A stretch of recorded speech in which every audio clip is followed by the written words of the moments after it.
Et c'est l'heure de l'édito avec Fabrice Coustet. Bonjour Fabrice. Bonjour Lucie, bonjour à tous. On parle du Japon ce matin. Oui, le Japon qui est tombé en récession. Et oui, bis repetita pour le pays du soleil levant. Un an tout juste après un épisode similaire, le Japon a vu son PIB reculer de 0,2% au troisième trimestre, après une contraction de même ampleur au deuxième trimestre.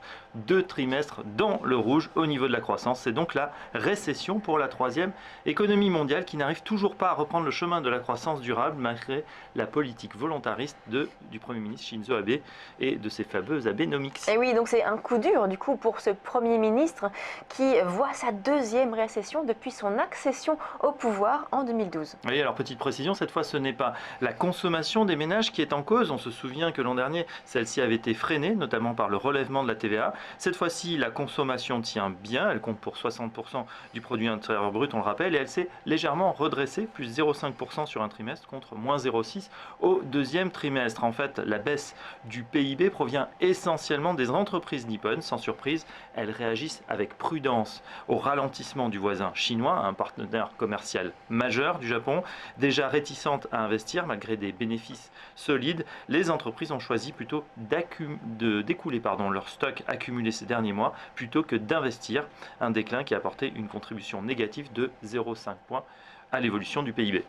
Et au-delà de cette contre-performance, c'est même l'ensemble de la politique monétaire qui est remis en cause. Oui, ce n'est pas bien sûr de bon augure pour nos économies européennes. On constate en effet que l'économie japonaise, qui se débat entre stagnation économique et faible inflation, ne parvient pas, malgré ses programmes de rachat d'actifs, à faire repartir la machine de l'économie réelle. Selon certains économistes, la faiblesse du yen depuis 2012 n'a eu que peu d'impact sur les exportations, mais elle a en revanche diminué le pouvoir d'achat des ménages en augmentant le prix des importations.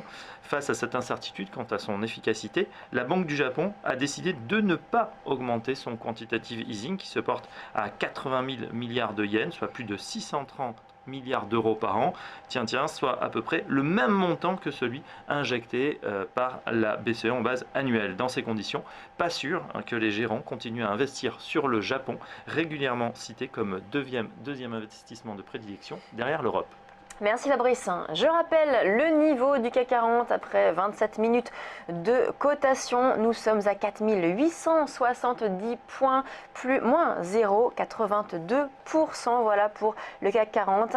Semaine un petit peu particulière avec le Thanksgiving, donc à la fin de la semaine aux États-Unis. Je rappelle également que vous pouvez nous suivre sur les réseaux sociaux, à la fois Twitter et Facebook. Twitter, c'est la page TV_finance et Facebook, la page simplement TV Finance. Vous pouvez revoir toutes nos émissions et les replays des interviews sur le site tvfinance.fr. Place maintenant à la suite de TV Finance avec Direct Gestion. Très bonne journée, nous on se retrouve à 8h30.